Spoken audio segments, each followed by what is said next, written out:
We are living in an artificially induced state of consciousness that resembles sleep. The poor and the underclass are growing. Racial justice and human rights are non-existent. We have been lulled into a trance.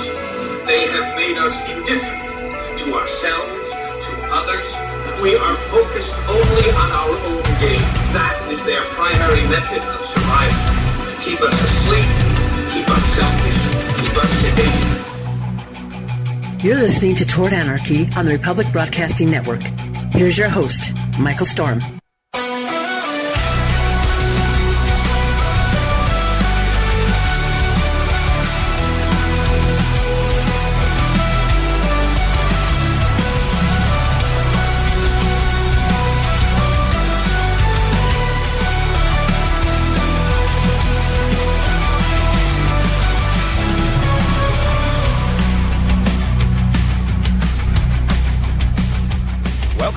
Anarchy. Thank you for joining me. I'm Michael Storm, and as always, it's my pleasure to be here every Saturday night. We are worldwide right here on the Republic Broadcasting Network. You can follow along at towardanarchy.com. That's where you can find me, and wherever you find me, wherever you're hearing the show, it's Saturday night in my world, you know. But it may be a different time, a different space in your world when you find it. Wherever you find me, wherever you're listening to the show at, take a moment to click that like button. And you can follow us at Toward Anarchy on Facebook and Instagram and Twitter and just about everywhere else on the internet. So appreciate you hanging out and joining me on a Saturday night. And it's one of my favorite things to do throughout the week. It really is. You don't understand how much benefit I get out of this. Being able to come here and have the conversation, being able to talk about all these things that you go through in a week. It's like therapy. It's a bit like therapy. There's no therapist here. There's nobody to sit here and judge me or pretend to not judge me and offer me, platitudes about how my life should be. No, it's me sitting here talking it out and trying to figure it out. It's quite cathartic, and it's fun. It is absolutely a fun thing to do. It's challenging. I'm going to challenge myself today, maybe make a bigger fool of myself on a thing or two. We'll have a little bit of fun, and we'll try to kind of wade through some of the things that have been going on and try to make a little bit of sense of it, I guess. That's some of it. That's kind of a small part of it, really. And I started to talk about it a little bit last week. I just mentioned that I felt like not the wrong direction, but just kind of maybe not exactly pointed true north. You know what I mean? Just off a little bit. And that's how I just kind of felt about things here. And I suppose some of that has to do with all the other distractions and things that are going on in life. But some of it, most of it, I really think has to do with just finding so little value in so much of what is happening in the world. Of course, that's going to be the case. That's not cynical. That's not. It has nothing to do with a bad attitude or anything like that. It's just facts. It's just life. Most of the world has no impact on me. Most of what happens in the world has no impact on me and doesn't deserve to be in my headspace. I don't need it taking up space in my head. I need that space for other things. That's all there is to it. I have other things that I could be concentrating on and thinking about, and I shouldn't have to be worried about whether or not, whatever it is, whether it's something happening in Hollywood or it's something happening in Washington, D.C., or something that's happening in Russia or the Ukraine or Israel or the Gaza Strip or wherever it is. These things, unless I want them to be a concern of mine, they shouldn't have to be a concern of mine. And I think that there's so much extra time spent knowing faces we'll never see in person and trying to resolve ideas and things that we will never actually participate in changing or making become a reality. And that's sad. That's a bad thing. That's terrible for us as individuals, for our headspace, for our brains, for our time to be taken up by so much other nonsense. And I get it that it may not be nonsense to the certain people. It's clearly not nonsense to the people that are going through it. But we're not. I'm not. And for my headspace to be there where I can do nothing, where being there does no value for me, knowing about, there's a difference in knowing that the state is a violent machine for the redistribution of wealth. And knowing that and then sort of actively trying to do something about that are two different things that are important to different people. To me, knowing, and to most people, knowing, because then anytime you deal with the state, you go in knowing, right? You know that you're dealing with the state. You know that the state is just a bunch of criminals redistributing wealth to themselves and their constituents. So you know that going in and dealing with them, and that's fine. That's great. But then there's this notion of actively trying to do something about the state, either working with the state, being one of its hired killers, for instance, one of its thugs. That's certainly a thing, or working against the state, being a thug yourself, pushing back at the thugs, and neither one of those is necessarily wrong. Any one of them has their place. But I don't think there's a lot of crossover for most people, and I don't think there should be, because I think that there's so much energy wasted in that arena as it is. To put more money into trying to stop something that you're not going to stop, to affect something that you have, there's nothing you can do to affect it. You were given permission to give your participation on one level, and that was your vote. Raise your hand, say aye, and that's it, or nay. That's all you get. That's the best of it. Anything else is a little bit, we're talking, what are you going to do? Tell me, what are you going to do? I say it myself when people are upset with me. Okay, great, you're upset with me. What are you going to do about it? Are you going to go to war? Are we going to go to battle? You know that's not going to happen. So what are we going to do about it? I clearly don't care. So what are you going to do about it? Nothing. You're not going to do anything about it, and that's right. That's the way it should be. You can be upset with me. I haven't done anything to you. You can be offended by the way I live my life, or the language that I use, and the ideas that I espouse. You can be offended by those things all you want. I don't care. And the problem is yours. And it's a problem that you shouldn't have, because none of those things affect you. Do you understand that? Do you get that? And that's and that's really the core of it, right? Being upset with other people about what other people are saying or doing, and distracting you from what you should be saying or doing. That's it. That's just it. That's what we're here to be doing. That's the better person in any of these conversations, in any of these situations, whether it's a Hollywood situation, a fame situation, or a political situation.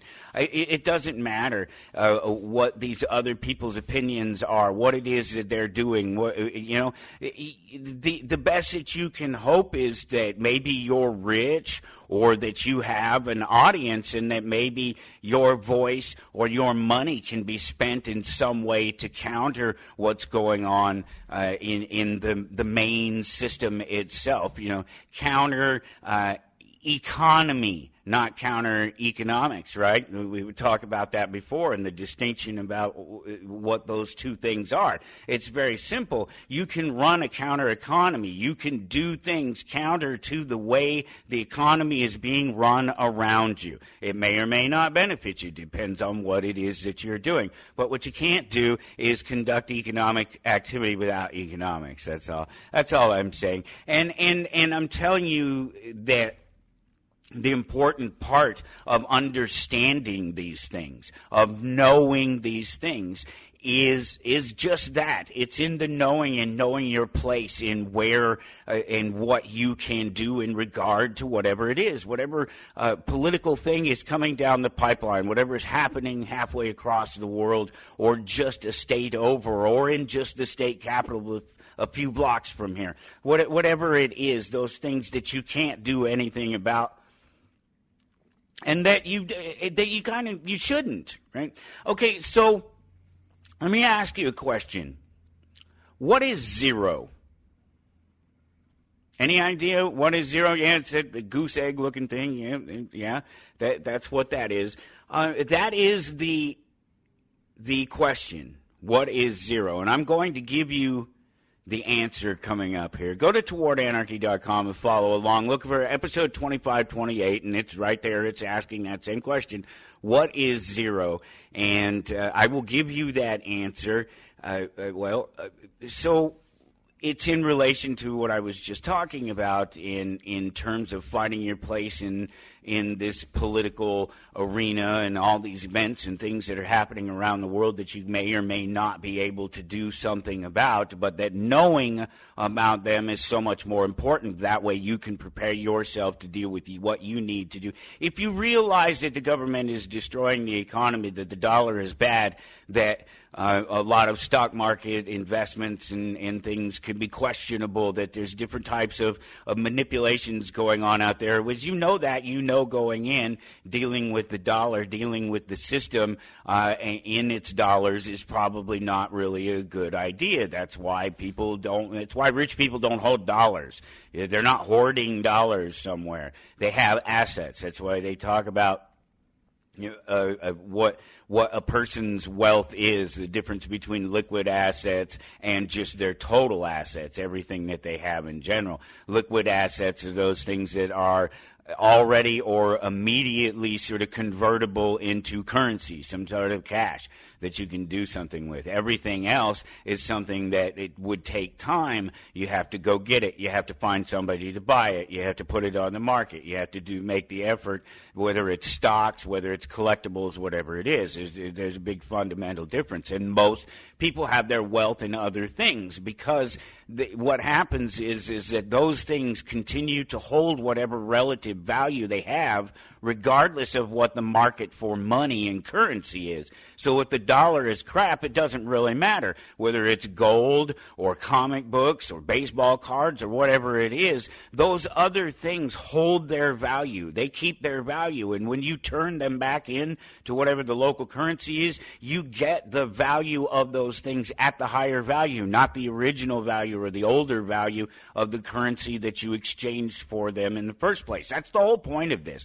And the crazy thing is that you actually have to explain that to people, that you actually have to make that simple connection for most people. But it's another one of these things that if you just know it, if you just understand it, just like dealing with government anytime, if you know going in that you're dealing with criminals, you're that much better off being able to deal with them whenever you have to, whenever you're forced to. And that's so much more important than actively going after them because, first of all, we know that their system doesn't work. Right? Their system is broken. It doesn't function, and it's not sustainable in the long term. They love those words. They love that phrasing. They love to do that language out there that tricks people into making you think that something's more important than it is, but it's not. We see this already. We've seen it historically. We see it with our own system right now. It's not sustainable. It gets too big. The economy gets out of control. The leaders get out of control. They try to take too much power. Somebody takes a pot shot at them. They get megalomaniacal and start to take even more power. It just ratchets up and ratchets up. It never comes back down. It never comes back down to your level. It never comes back down to where you're comfortable. And this is the problem. This is where we get to the answer to what is zero, to the question of what is zero.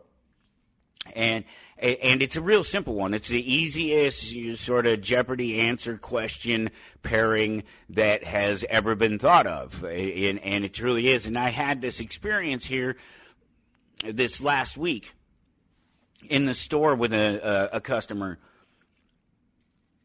Somebody who wandered in, and they're new. new in town, new to the store, and we're talking for a long time, and this happens a lot. Talking for a long time, talking about collectibles, talking about just about anything, and of course it invariably ends up, it's never me. I don't ever want to go there. That's the fact of it. But somebody always has something bad to say about corporations or capitalism. Somebody always has something great to say about democracy. They trail off into socialism. They start bordering on talking about socialism being a good thing. And you quit, and so that naturally brings me to a state of I'm either going to beat this person up because they're a danger to me. This is one of y'all statists out there that is a danger to me, that uses the force of government. You have no problem with your vote or your voice empowering government to rob, cage, and murder someone like myself just because you don't agree with me. That frustrates me to no end, you could say. But I'm real cool about things. I have a conversation. My conversation is just like it is here. It's impassioned. It's strong. It's pointed. I'm not going to let you get away with a bunch of BS. I'm not going to be the guy that's sitting there. This has been happening here lately so much. I keep seeing it because there's these nasty, horrible people going around having conversations in public spaces and being given a public platform to say their thing, and their thing is BS. It's nonsense. It's garbage. It's crap. And the announcers, these hosts, they don't do anything. They don't say anything. They just sit there and nod their head as the black woman sits there and says that no white man is capable of ever making anything, of following through on everything. He steals everything from the black man, which is patently false. And depending on what your conversation is, everything's pretty big. That's a pretty big conversation. You want to narrow it down maybe to a few specific points. Maybe we can agree on something. So this just keeps happening over and over again, where the conversation that's being had is not being put into check by reason. Well, you don't have that. That's me having the one-sided conversation. We don't have that problem, right? That's exactly what happens here. But when it's the two-sided conversation, I have it exactly the same way. I don't allow myself to do it. I'm not going to allow you to do it. I'm not going to allow you to do it to me. That's certainly not going to happen. You're not going to argue with me dishonestly. And if you make a claim, you better be prepared to back it up. Otherwise, don't talk to me. And I'll tell somebody like that right up front in a personal conversation. You're about to say something. You're about to go down a path that you may not want to walk down with me, because I'm not going to let you lie. I'm not going to let you cheat the conversation. If we're going to have this conversation, we're going to have it, and we're going to have it honestly. And so you get into a conversation with somebody, and it goes as well as it possibly can, for as long as it possibly can, unless you keep making claims that you don't support, and I keep challenging you to support them, and you keep telling me, but that's not the point. Well, then why do you keep coming back to it? If it's not the point, then stop saying it. If you don't know the answer to the question, then stop talking about the subject in general at all, period. If you can't answer the question, especially when it's asked of you directly, then you need to not be involved in the conversation, at least until you go back and find the answer to it. Until you come, I don't care what the answer is. I'm not telling you that the answer is right or wrong. You have to come back to me with that actual answer and give me the answer first before I can do that, before I can suggest to you that the answer is right or wrong or halfway there or not at all. So when I ask you in complete honesty in the conversation to answer something directly and you don't do it, it gets frustrating, and that conversation turns into an argument, and that argument is always going to be won by the person who is more impassioned, if for no other reason than that they're going to either let their passion end the conversation, or the other person is going to bow out of the conversation because they can't match the passion. And so it's not, and they don't do it before it becomes an argument. When it's an impassioned conversation that they can't keep up with, they don't bow out. They wait until they make somebody mad. And this is okay. So it's anecdotal that you don't do this to your wife. So why the hell do you do it to any other person? And that's when she's upset, telling her to calm down. Has that ever worked? Has that ever worked to tell anybody to calm down? Especially when all you have to do is shut your mouth and let them calm down. You don't tell them to calm down. That just makes the conversation worse. So don't go there. I'm just giving that to you as a tip. Don't do this to people. I don't care how the conversation is going. I don't care where the conversation is going. If you feel the need to tell somebody to calm down in their conversation, get out of the conversation because you can't keep up. That's it. You need to get out. You are in it. That's that other person in the conversation. The other person is going to bow out because they can't keep up with the conversation, whether it's the passion of the conversation or whether it's the information of the conversation. Either one of them, both of them can be valid. Both of them can happen at the same time. It's happening right now. You can bow out of this conversation by keeping your mouth shut and not saying a single thing and turning to the next podcast or whatever it is that you want to listen to. You didn't have to say a thing. You didn't have to give it any more thought. You don't have to send me an email or a text telling me that I'm wrong, that I'm full of it. You don't have to do anything. You don't have to tell me to calm down. You don't have to tell me anything. I will calm down as soon as the conversation is over. But if you keep taking the conversation to a dishonest place, in a dishonest space, then you're going to get what comes from being dishonest with people. When you want to play with the kid next door, you be honest with them and you share your toys. You don't behave like a jackass and expect that somebody is still going to have an honest conversation with you. So when I ask you, what is zero? That's actually the answer to the question, right? Sort of Jeopardy style of the question. And so the question is, in the conversation that I had this week, it was a very honest one. The question is, what percentage of my wealth are you entitled to? What is zero, Alex? That is the answer to that question. What percentage, what number, put a number on it. And like I said, it is the easiest Jeopardy question ever. Put a number, I don't care what it is. That's not the point. That's not the point of it. And so when you dodge the question, I don't know what it is. Well, I don't know what it is in this town. I don't know what it is in this community, what percentage it would be in this. What do you mean? What do you mean what it is? It doesn't matter. I'm not asking you in this community. I'm just asking you as a general statement. Anyway, just give me a number. Tell me what percentage of my wealth are you entitled to? I grab the cash box over here, and I will open it up, and there's cash in it. You just take what's yours. Whatever you think is yours, go ahead. And one-on-one, nobody ever takes it. Nobody ever has a number. There's no answer. There's everything but an answer. And so why is this problematic? Well, for the things that I just said, obviously, but because it's dishonest.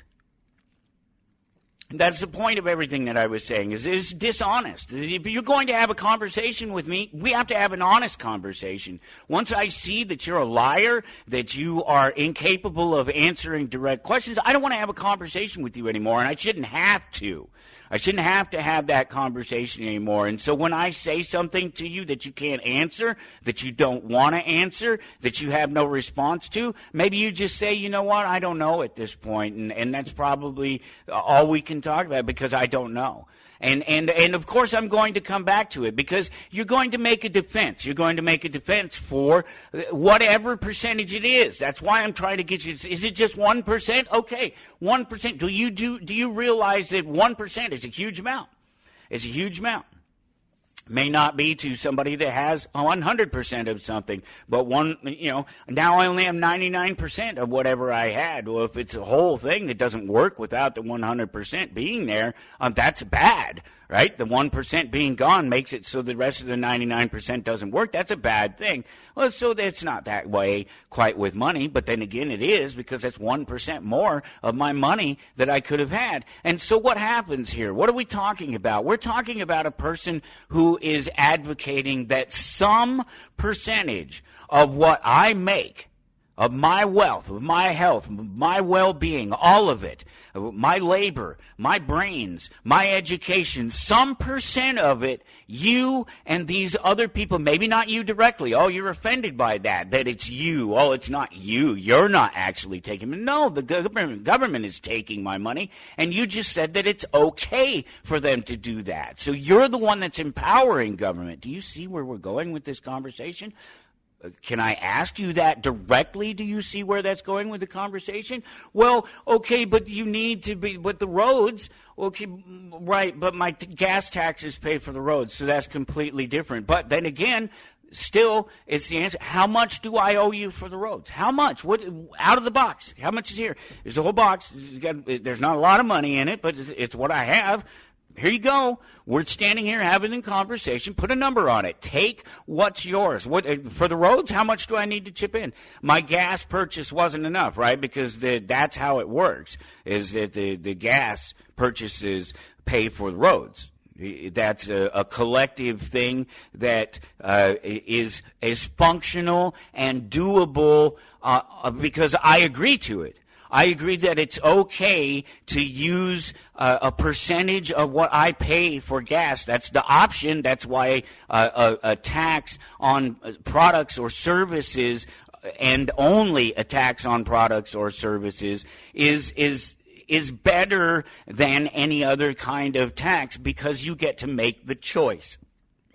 You get to make the choice.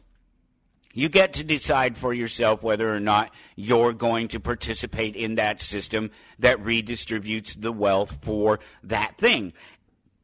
And in the case of the roads, it seems like a pretty good thing, doesn't it? It seems like it'd be a pretty good thing to do. We all need roads to get around. I need roads to lead up to my business, so it seems like a pretty good idea. The gas stations are willing to collect the gas tax, as it were, whatever that word is. It doesn't matter as long as it's voluntary. That's the thing about it. There can be a tax as long as I'm okay to it, as long as I agree to it. I don't agree to them taking a percentage of my wealth right off the top. That's something I don't agree to. But if I go to the store and I buy something knowing what the price is, including the tax, or when I add the tax up at the end and before I pay for it, and it says, well, there's that much more tax on it that you have to pay for now, I can agree to that, or I cannot agree to that. And if I don't like it, I can grow my own food. I can grow my own fuel, in fact. I could use a different method of transportation. I could build myself a battery-powered car if I don't want to pay gas taxes. But you realize if the gas tax goes away, so do the roads. And then the roads have to be funded a different way. So it's a functional, reasonable way to deal with community property, agreeing that, yes, we need this money, we need to pull this money together, and we need to create this. That's not the same as saying that the things that create it can't be privatized, or the function through which the tax is collected can't be privatized, that it has to be enforced by government and backed by guns. Those are two different conversations, and it's one of the things that you can't really... You can't really explain to somebody like that because they're not going to listen to it. They're not going to hear that conversation. They don't want to hear the rest of it. That's why I get to have this conversation here because it's better for my health. It's better for the other person's health too. Because you're not going to listen. You don't want when you're in that conversation, you don't want to listen because you're already thinking about the next thing. You're already thinking about what was that last thing that he said that I still need to respond to, and then what is the next thing something that he's going to say that I need to respond to. You're trying to keep up with the conversation. You're not in a listening frame. You're in a conversing frame. And that gives you the opportunity, if you're dishonest in the conversation, to skip over the important parts. When I ask you the question, what's the percentage? Pick a percentage. Give me a number.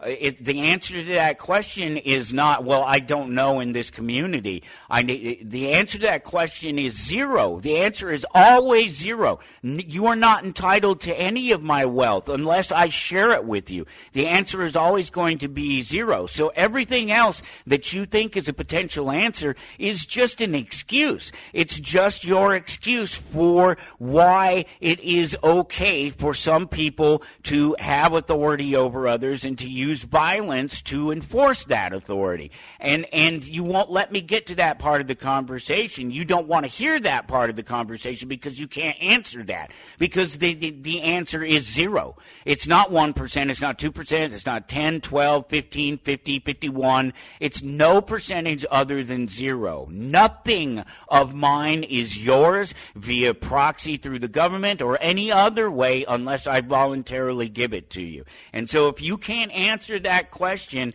and after having it framed to you that way, well, look, okay, here's what we're talking about. You realize that it's just a transfer of wealth, right? That there's no that who's getting paid, the things that are getting done, supposedly getting done, are things that I don't want to be done, and that most people don't want to be done, and most people don't need to be done because they're inefficient. They don't function right. That the redistribution of the wealth through the government system is just a method for the government to transfer wealth to itself. Let me give you an example if you don't believe me. Have you ever heard of tariffs? Do you know what tariffs are? Do you understand that when America places a tariff on other products, that Americans from other countries, that Americans pay that tax? That money that is added on top of the cost that you have to pay for something, to buy something from some other country that has a tariff on it, some good that has a tariff on it, is a tax that you are paying to your government. You are being taxed. They're telling you that they're taxing them, but they're not. And at best, what they're using is a bully tactic to get them supposedly to drop tariffs or whatever it is on something, some good or service or whatever that's being brought into America. And so it's just more tit for tat. And there's no balance in there. There's never a balance. There's always an imbalance somewhere. Somebody's always feeling like they're not getting the best of it. And so they'll tweak something over here, put a tariff on this thing over here, tax this thing over here. And so the government has raised billions of dollars, $72 billion or something like that. And it could be even ridiculously more than that. That just seems like a number for some reason that I've seen. And here's the thing about that. You get me on this all the time. I did it last week when I was talking about the number of men, young males in this nation that are unemployed, that don't have a job, and I don't know exactly what that number is, but I know that there's a conversation about those numbers, and I don't believe that you can trust those numbers. So I don't think it's important what that actual number is. That number is clearly a big number. It's clearly a number that's unacceptable in general terms. Whatever it is. And so it's not about the number, and because the numbers change. So you're not, and that's why I'm not going to commit to a number. When I talk about any of these things like this, I might give you, try to give you a percentage relative to things, because percentages work a little bit better. You can derive different numbers from different percentages. But if you give a number, then somebody comes back. If that number's off by even a little bit, it's used as a weapon against you. And so I'm not committing to a number. I'm not telling you a number. I'm telling you that there is a number out there. And if you ask me that number directly, I think that we could go and find that number, but I would suggest to you that that number is not the number, that it's just a number. It's the number that those people that information is coming from came up with at that time, doesn't necessarily apply today, maybe applied at the time that they did it, could be that there's some political or social reason why the numbers would be questionable. So what I'm suggesting to you at any point, and it's just a little bit of tangent, just to clarify that you don't have to dismiss something that I'm talking about because I leave out a certain point of information or that I'm not very specific. I will tell you straight up front that there's obviously a gray area in this space that we're talking about, and that it's not the number that's important, right? And that's why I kept telling this person that I'm having a conversation with, I kept asking him, what is the number? What's the number? What's the percentage? Give me a percentage. Well, I can't give you a percentage. Well, why can't you give me a percentage? Well, because it depends on where you live. It depends on how much money you make. It depends on what social class you are. All of these different answers, none of them are an actual answer. They're skirting around the question because there is no real answer other than zero. And so this idea that if you just heard what I'm talking about, you get the idea that I'm being contrary to my own conversation and my own point. I'm not. Those are two different circumstances in the point of the numbers, because it's not in the core sense that one is the attempt to get the number to say something, whereas I'm not trying to get the number to say something because it doesn't matter what the number is.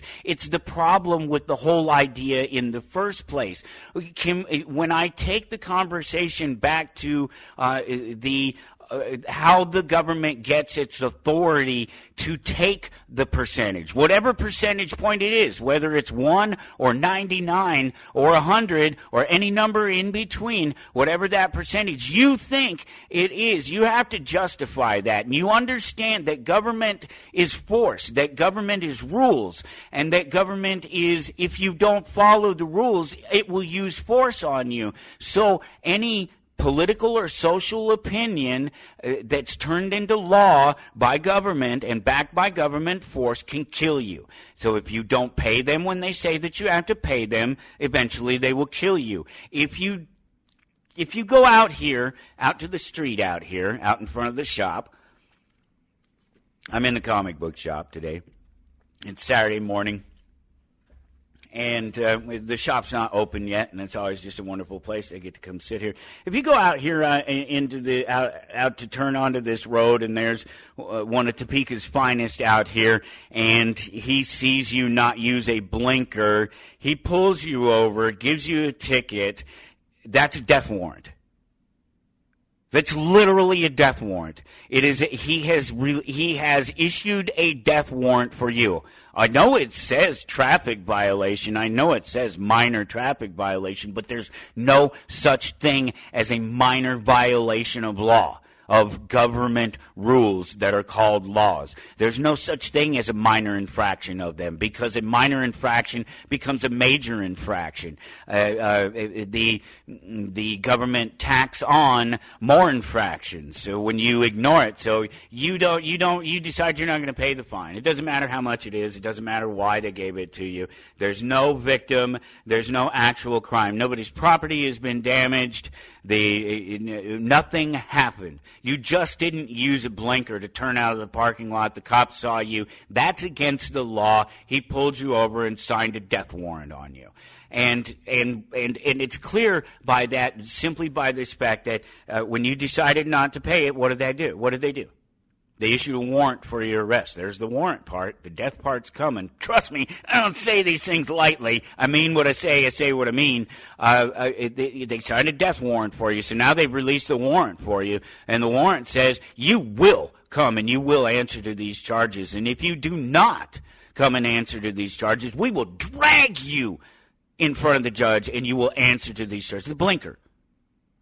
We will come to your home, kick in your door using a tank if we have to, and we will arrest you. We will shoot your family and your dog and anyone who gets in the way, including you, because you didn't use your blinker. And you refuse to answer to our charges that are baseless, bogus, and entirely about making sure that judges get paid and cops get paid and DAs get paid. That is what you're advocating at any percentage. What is zero? Zero is the percentage of any of me, anything of mine, that is owed to you for any reason that you think of or that you think government can think of and can enforce. Zero. Zero is that percentage. There is no. When I explain this to you, when I say to you that the answer is zero and that the answer is zero because any we didn't get to death part yet, right? That's where we're headed. Are you still waiting for me to get anything that you do in violation of government laws and dictates can get you killed? So you don't show up for the warrant, they come and arrest you. And they lock you in a cage. Well, what happens? You're locked in a cage for not using a turn signal. You're locked in. There's nothing reasonable about that at all. Nothing. There was nothing reasonable about getting pulled over and ticketed, robbed for it in the first place. So isn't prison a death warrant? What are you going to do? You're eventually either going to capitulate and you're going to pay the fine, or they're eventually going to kill you or keep you locked in one of their cages where you will eventually die. And do you think that you're the one that's special? Do you think you're the one that's going to get some judge somewhere to say, well, you're right, we had no business writing you a ticket in the first place? Do you think that's going to happen? There are a lot of people that gamble, and I know there's some people shaking their heads right now. Stop it. You're not a goddamn bobblehead. Stop it. I know. I've heard about things. I know about things. I understand that there's an idea that you can go to these people and argue with them reasonably. But I think the conversation that I just had over the last 40 minutes proves that you can't have that conversation reasonably, because those people actually believe there's a percentage. They actually believe that there's a percentage of you that they are owed, that they can take from you anytime they want. They can use any force, any reason, any excuse to do it. And if you don't comply with whatever percentage they want, they'll kill you. I'm right. I'm right in this conversation. I'm right in having it every single way that I've ever had it. And I'm right at being angry at any person who's never had that conversation honestly, because that is the end result. I don't care what it is. I don't care what the law is, what the rule is, what the dictate is. When it's enforced by government, the answer to the final question is, it'll kill you. Government will kill you if you do not comply with what it says, regardless of how minor, whether nobody else was involved, whether there was any moral or questionable activity that occurred ever, anywhere, at any time. It does. None of that matters. All that matters is that they're in charge. They're the ones that they said you did something wrong. You did something wrong. Now pay them. That's extortion. That's gangsters. That's criminal gangster activity, but it's written into law. And it's used as an excuse. And voters, all you voters, that's what you vote for. And it doesn't matter on what level.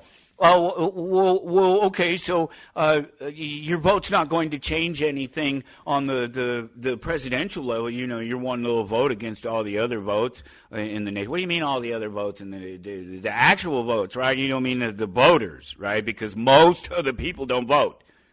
Most of the voting age population doesn't vote. They stay out of it. They abstain.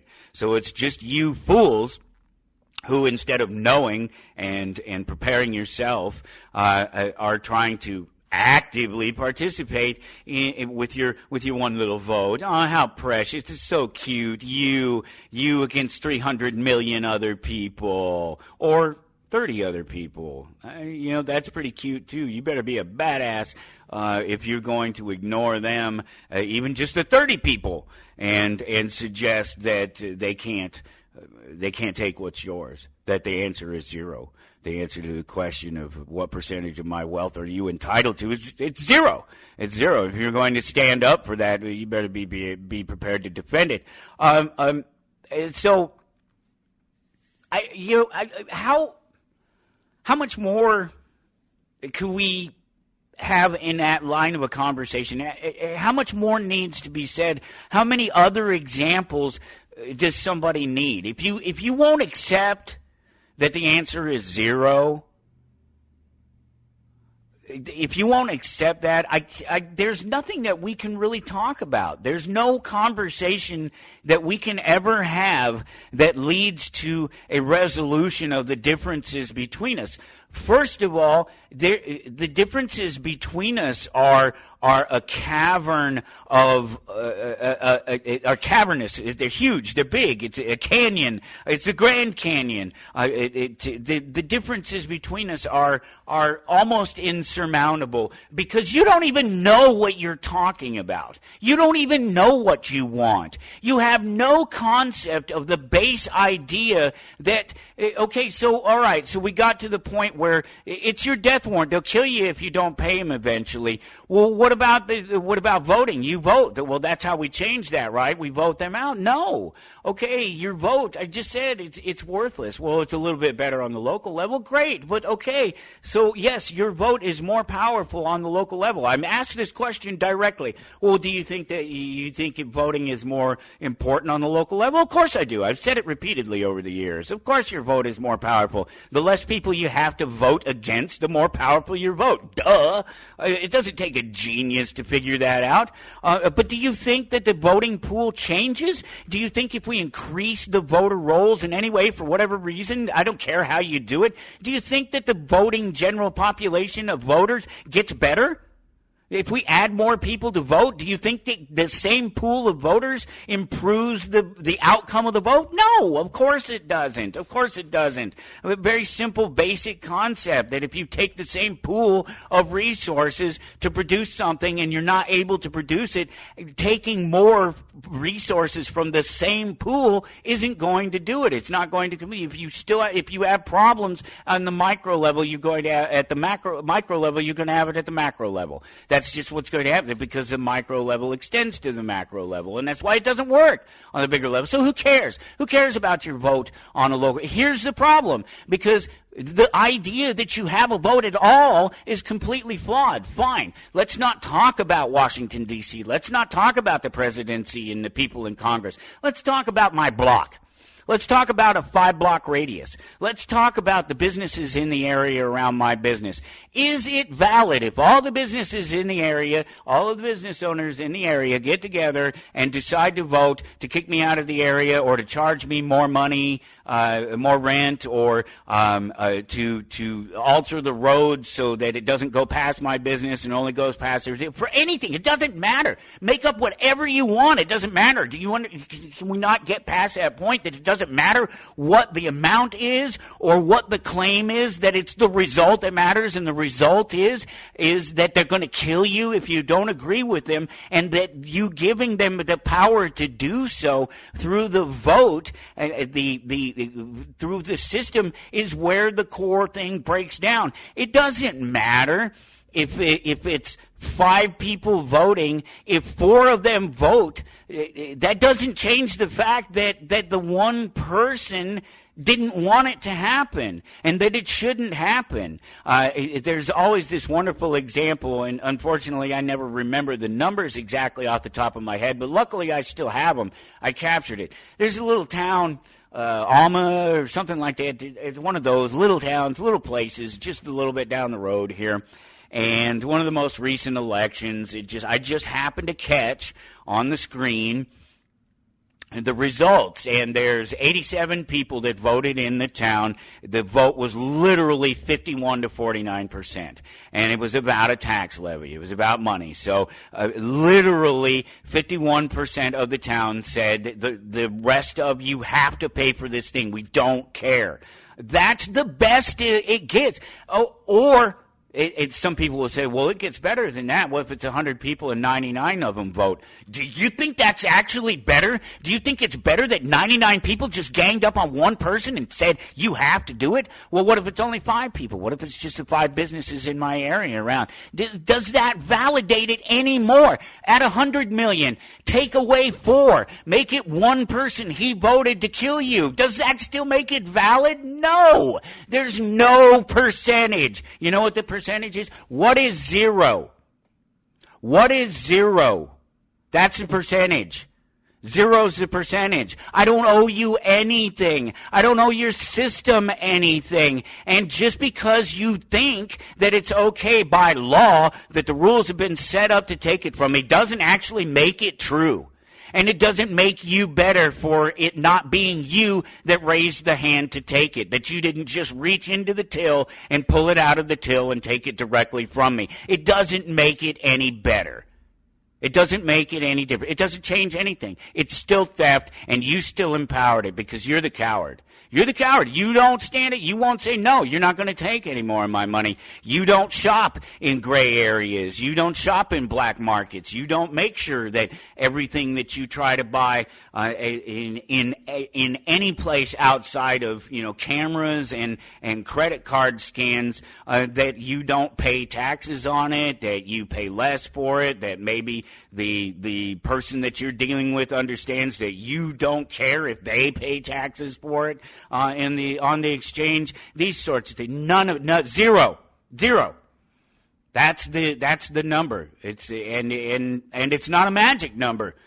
It's a great number. 0's a wild number, because it's a space holder. It's not a real number. It's not an actual number. It has no value, so it can't be a number. It's the absence of numbers. That's what 0 is. So when I say 0, what is 0? The percentage of my wealth you are entitled to. It's nothing. It's nothing. You are not entitled to any of it for any reason. It doesn't matter what excuse you make. And yes, that's what you are doing. You are making excuses. Well, I'm not making excuses. No, you are making excuses. Well, what do you mean that I'm making excuses? Well, what I'm saying is that we've been through this whole conversation. We've just had this entire 50-minute conversation. And I've asked you repeatedly over and over again to give me an answer as to what's mine, what part of my wealth. And it doesn't have to be you. It doesn't have to be me. Let's make it so it's not personal. It's not personal anymore. It's not you and me. Take us out of the equation. Them. How much do they owe each other? Do you get to decide that? That guy walking down the street right there. He's right. Him. How much does he owe that guy over there? How much is him over there, how much is he entitled to with that guy that's walking by? How much? Just give me something. Give me something to go on. You know why you can't? Because it's an excuse. That's it. It's totally an excuse. And it's inexcusable. Inexcusable. The entire idea. This is what I keep going back to, and this is where the conversation, they don't want to go to it because they don't want to question that. They don't want to question democracy. They don't want to question the idea of participating in rulership. It's a weird thing. Instead of just saying, you know what, you're right. No other man has any right to dictate to any other man, even if a whole bunch of men get together and say that they have the right to dictate to other men how they can live their lives. It doesn't make it valid. There's nothing moral about it. You can make all the excuses you want. You can call morality anything you want, but it doesn't make it moral. The morality of a thing is proven by how the people are treated in the end. At the end result, when it's all said and done, when all other circumstances have been removed, in the end, what happens? We get robbed, they get richer. That's what happens. That's not moral. So no matter what mechanism allows that to happen, enables that to happen, causes that to happen, whatever function is in there in that space is invalid. It's invalid, whether you call it democracy, whether you call it dictatorship, whether you call it, I don't know, what other types of rule are there? There's rule you participate in and rule you don't participate in. That's about it. And neither one of them works out any differently. Neither one of them. There's no significant difference. The only thing that is significantly different about it is it's easier for those people in charge to steal greater amounts of wealth over longer periods of time because the mechanism that does that allows them to do that is wrapped up in the system. It's wrapped up in the idea that it itself must be protected because otherwise the rest of us don't get to participate, and it's not fair. The participation, that's the argument that everybody has with about equity versus equality, right? It's the opportunity versus being forced to. That's the same thing right there. You see the result of it. You see the result of forced equity as opposed to just equality, the opportunity that all of us get. Well, it's writ large. It's obvious with government because they're the ones that are dictating what opportunity the rest of us have. And they do whatever the hell they want, and you say, oh well, they're not above the law, but they are above the law. They're above the law in so much as that they will get together with the gang, with the rest of the gang, and so that no matter what, even if what they've done is not moral, isn't right in any sort of sense of the words, then that it still becomes legal. They make each other's immorality, they make each other's violence and greed that they use against other people, they legitimize it. That's what you're doing. That's all you're doing. That's all the voters are doing. That's all you participants are doing. Every single one of you, that's it. That's the extent of your participation in the system on any level. I don't care if it's local dog catcher you're voting for or the President of the United States. It doesn't matter. That's your participation level. Your tacit agreement that they set the rules, and if somebody else don't like it, they can kill them, and you gave them the power to do it. You did it. It's magical. Magical. Ooh, let's cast us a little spell here called democracy and just amaze everybody about how great it works for about 200 years, real short period of time, certainly even relative to other larger societies that have been around for 500, 1,000, 1,500, 5,000 years, and still going relatively strong, even after struggling, through dictatorships and no democracy, not ever having had democracy, and the outcomes no better. No better, except that they're still standing. I guess that's all you get. It remains to be seen if this will still be standing, if any of this will still exist in the future, what future America has. It's the top of the hour. We got to go into a break. Go to towardanarchy.com and arm yourself for the next hour of the show, and just prepare. It's episode 2528. Take a sneak peek because there will be a quiz. Gun opponents point out correctly that the Second Amendment never says individuals have the right. A well-regulated militia being necessary to a free state, the right of the people to keep and bear arms shall not be infringed. The first half of that is always the anti-gunners playfield, because they'll try to conflate militia meaning military, and it doesn't. It means the people. That's why they ended it with the people. We are the militia, right? So anti-gunners paradise is the first half of the Second Amendment. They'll go, oh, it needs to be well-regulated. Well-regulated means in working order. If your house is well regulated, you guys have a schedule, you eat at a certain time, that does not mean that the government shows up and goes, hey, now you guys got to watch the House of Dragons at 9 o'clock. That's not what that means. It means in working order. What they ignore if you're anti-gunner is the second half of that. The right of the people, the Constitution starts with we, the people, the right of the people to keep and bear arms, keep, hold them, and bear, carry, mean walk around with them, shall not be infringed. That's very clear. You're listening to Toward Anarchy.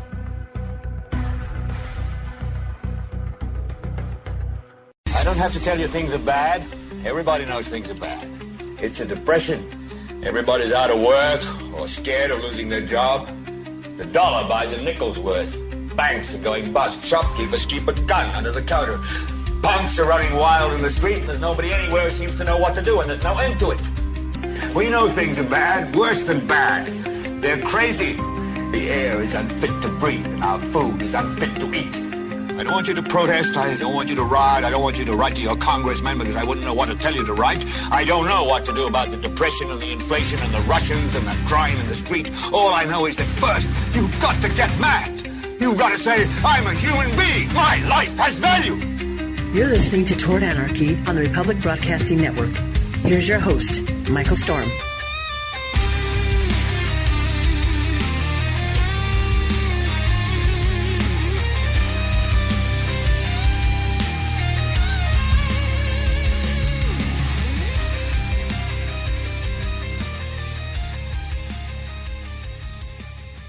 And here we go off into hour number 2, towardanarchy.com to follow along. When you get there, look for episode 2528, and we answered the question, what is zero? We answered that question last hour, and I'll be in and out of it, I'm sure, coming up here in this hour, but there's a bunch of links and things up there that we might talk about. We'll have a little bit of fun. I did want to ask you to do me a huge favor, support the network, Republic Broadcasting. Visit republicbroadcasting.org, and over on the left-hand side, there's a little bitty button that says donate. It's very unobtrusive, but it is noticeable, and just click it. Click that bad boy, and a couple clicks after that, you have made a one-time donation, a regular donation, any amount, you choose it, you set it all up, you control it, and it's not just for me, it's for everybody across the network. I'm just one voice across the network, and just, I get my time here each Saturday night to say my piece, and it's because of you. It's because of you guys who support the network. You can support the network by clicking that button. Of course, you can also visit shoprbn.com. Excuse me. That's the win-win. You support the advertisers keep advertising, we get to keep bringing you the amazing content all across Republic Broadcasting Network, all the different people who are participating in that process, and there are a lot of us. It's not just me, it's not about me at all. You can give us a call, 800-724-2719, extension 3, if the technology thing is not your favorite, and you can talk to somebody there about how you can support. If you're just ready to support the network, mail that check or money order to RBN 2251 Double Creek Drive, number 302. That's Round Rock, Texas 78664. No matter what, we appreciate it. You're amazing. You have been our rock over the years. You've kept Republic Broadcasting Network on the air all these years. Every broadcast, every voice that's ever gone out, you guys have been responsible for it, and it's amazing that you continue to do it, and it's never been more important. It's never more important than right now, right? No time is more important than the present. That's just a fact. So support Republic Broadcasting, support the network. It's worth it to have the conversation, if nothing else, right? It's just a space where we can come and have the conversation. I think that's half the battle, is just getting the people to sit there and have the conversation. The other half of the battle is getting them to have it honestly, right? Honest conversation. What a novel idea. It's an idea that a lot of people don't follow and hold with. That's for sure.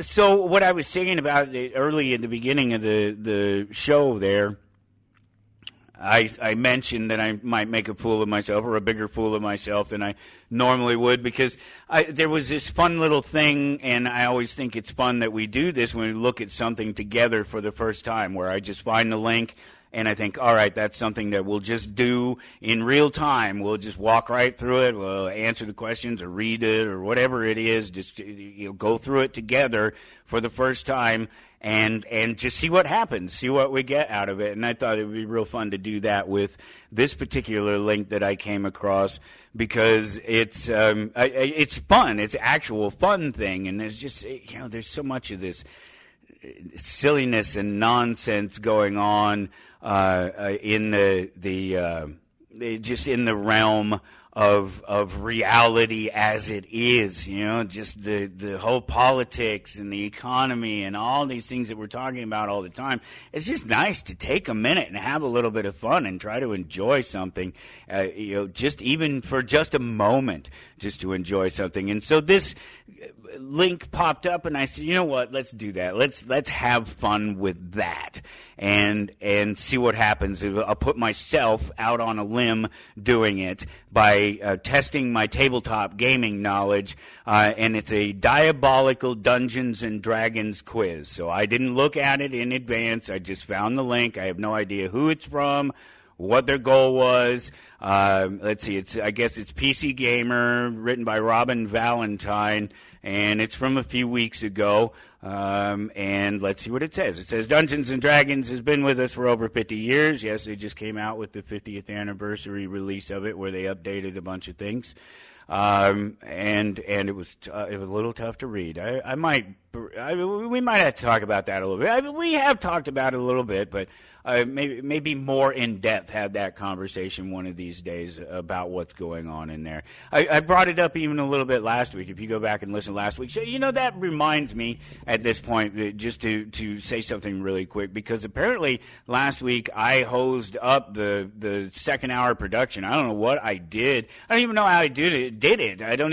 I'm not even sure how it's possible for me to have done it, because I don't keep the old files, but apparently I got part of the second hour mixed up, and you didn't. So anybody who listened on the network didn't get to actually hear the rest of last week's show, which is just terrible. If you go anywhere else and listen to it, it's perfectly fine. But the original airing of it across the network, something got crossed up. Something I did, I'm sure of it. I doubt very seriously it was anybody, because nobody else could have done it. That's the reality of it. Or it would have been something different. It wouldn't have been what it was.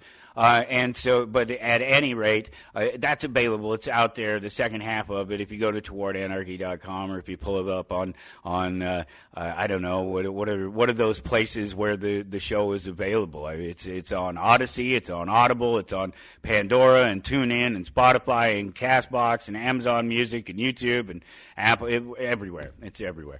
Wherever you listen to it, it's been corrected there on the second half, and I'll get it corrected with the archives of the network as well.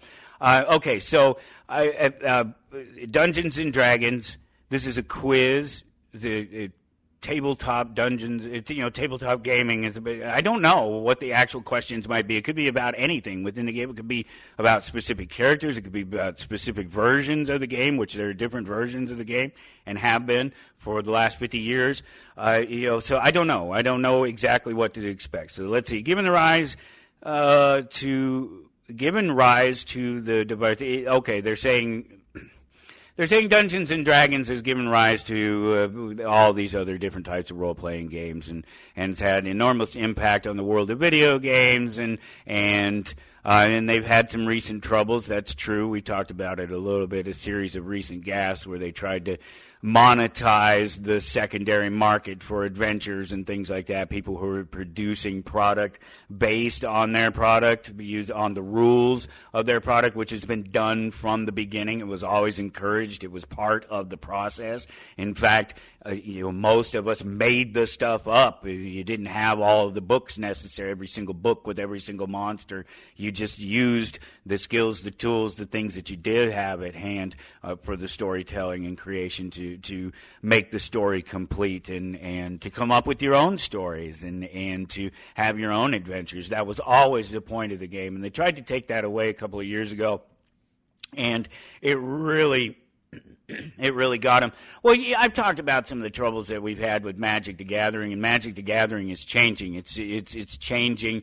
It's changed very much in the last few years. It has switched from being a game that was driven by the players to being a game that's driven by the corporation to produce a product that collectors are interested in, that speculators are interested in, and then they're farming themselves product in the secondary market and cutting people like my little shop out. Thousands of shops across America, game shops and comic book shops across America over the last few years have been cut out of the Magic the Gathering, the UPI, their whatever their gaming system is that controls their tournaments and their matches that you have. And we would have regular play in the store. We would have draft play, and we would have pre-release play, which is a week before everybody else gets it.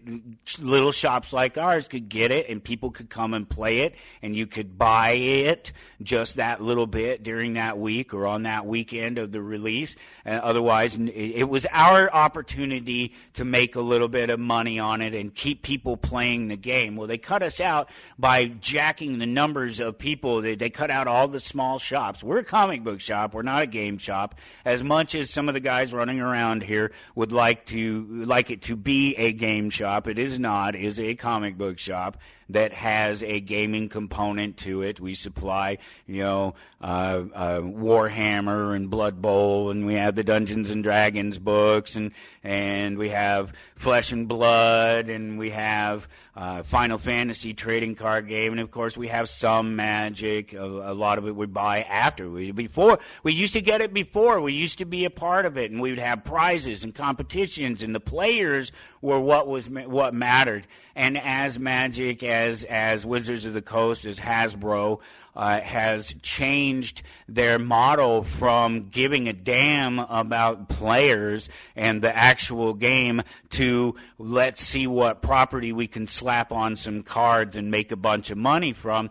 Over the last 2 years, not one single in-universe set from Magic has outdone even the worst of their out-of-universe, their universes beyond stuff. That's where you get your Fallout and your Final Fantasy and your Dungeons and Dragons and I don't know, they've done a bunch of different ones, but they've been more successful than their own creations, and their own creations take a lot more work.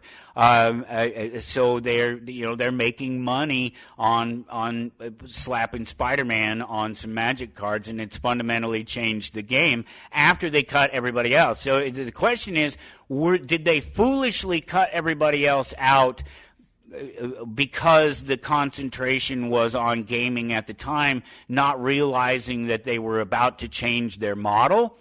They didn't know that they were going to change their model at that time. It's been fairly recently that they started doing the properties, and that the properties began making them money and took over.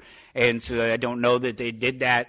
Otherwise, they did it foolishly, not realizing now they need our shops to sell the product to the collectors, and it doesn't matter whether or not we have a certain number of gamers playing every week or not, that we're just another place for them to sell product through. Or they did it on purpose. Okay, no, obviously there. If you couldn't tell, there's a little bit of a sore spot in there. And their whole manipulation of things, Magic's whole manipulation of the market. Whatever. It's their product. They can do what they want with it. But it's sad to watch. It's the same thing that's happened to Marvel. It's the same thing that's happened to Star Wars. These people with an agenda, and not just a corporate agenda, but the corporate agenda being probably the worst of it, have gotten a hold of them. And actually, there's another article. We'll look at it here in a minute. We'll come back to it. But I shared it up there, towardanarchy.com. Episode 2528. It's this one. Where is it? Why don't I see it? I might have to look for it here in a second. But I wanted to go back and and go ahead and do the. Here it was. Okay, no, I did get it. It's right here. Disney chased men out of Marvel and Star Wars. Now they want them back. We might look at that one here in a minute. But the article is up there for you to peruse at towardanarchy.com if you want to go check it out and see what it's actually about. But yeah, it's the same thing that they've done to it. They brought their woke agenda. They brought their corporate agenda. They brought every agenda other than supporting the game and the players and the people who made them what they are today, who gave Hasbro a reason to buy Wizards of the Coast. They gave Wizards of the Coast a reason to buy Magic when it originated, for them to buy TSR back when they did. The players, us, the people who played the games, we're the ones that gave you the reason that you could make those investments and buy those things because we made them big and made them money makers. And then you just kick us in the sack and walk away. You tell us that you don't care about the 12-year-old boy that's inside us anymore, that it's all about it's about your money, it's about your woke agenda, whatever it is. Well, so be it. You get what you get. You get the destruction of long-term quality properties that kept people entertained and made people a lot of money for a lot of years, and now you're destroying them. Okay, so and the point is that they've had their recent little series of gaffes in the Dungeons and Dragons world. I guess we could look at it. Let's see, PC Gamer.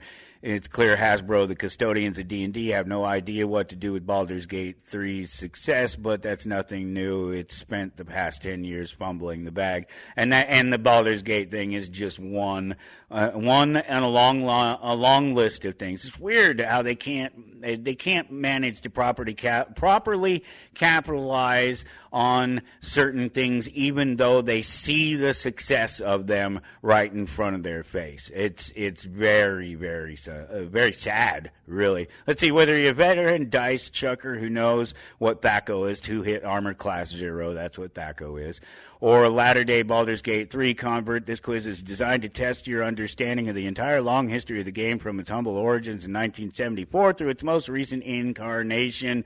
Don't expect an easy encounter. This is at least a die check of 25 intelligence. That's crazy. And it might take a critical hit to get a perfect score. I mean, 25 intelligence, that's, that used to not even be a thing. It used to be so hard to get to that kind of a level, that kind of a height with the individual abilities like intelligence and strength and dexterity, and it was to get up to that. It took something. It's not that. Now those skills are what you increase in characters. Those are what you build. If you don't have 47 dexterity, given various adjustments and ring bonuses and things like that, by the time you hit level 20, you're probably not a very good character. Well, depending on whether or not you need dexterity. Pointedly. Obviously, if you're a cleric, you don't necessarily need dexterity. That's not necessarily something you'd be building up as a skill, but the point remains the same. Okay, so let's see. Let's hit the actual quiz. Where is the actual quiz?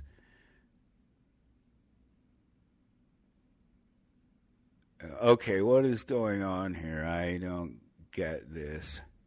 And the fact that this stupid ad keeps kicking on just because I scroll. I've already paused it. I've already said, what is going on here? Where is the actual quiz? This is...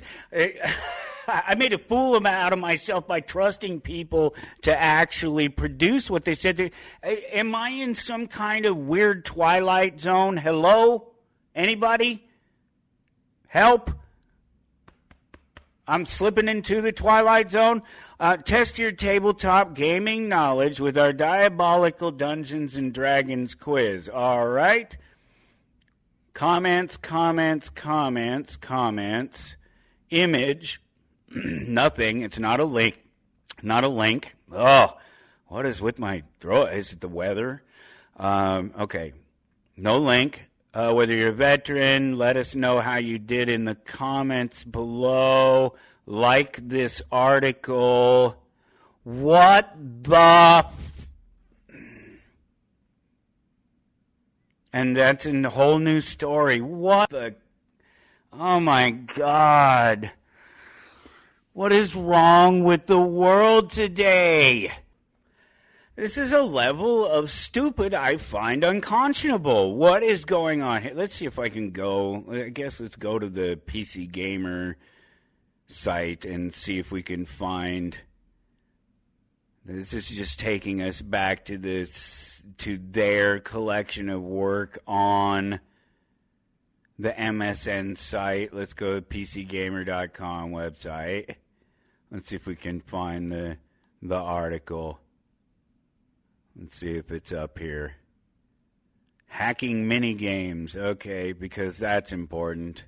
You can't just play the game, you gotta cheat too. Jesus. What a waste of time. That is life. Just ridiculous. I don't understand what's going on here. I really, truly don't. Why does this have to happen? What breakdown in communication here on a professional news site from a professional magazine, for what magazine is worth at these days? For 3 weeks, this thing is sat up here. Look, I'm going over it again. Come on, let's go through it again. This is ridiculous. This is so sad. Nothing. There's no links in here. There's no links. Let us know how you did in the comments. Like this article. This is related video, this stupid video that just keeps replaying. It's just not even worth. I'm just not. I'm not going to comment. I have no comments. Somebody tell me that this is my fault, please, so that we can move on. That I don't have to stand here and wonder whether or not I'm insane or stupid. And just tell me this is my fault so that we can get on with the rest of our lives. I give up. This is so sad. This is so sad. Such a simple thing. I mean, you had one job, right? That's the joke. That's the meme. You had one job. That was it. That was your one job. And you couldn't even get that right. Jesus Christ. Wow. I'm going to post this as it is. Let's look at the Disney thing. Disney chased men out of Marvel and Star Wars. Now they want them back. Pirates and princesses. We got an author name. No, not an author name.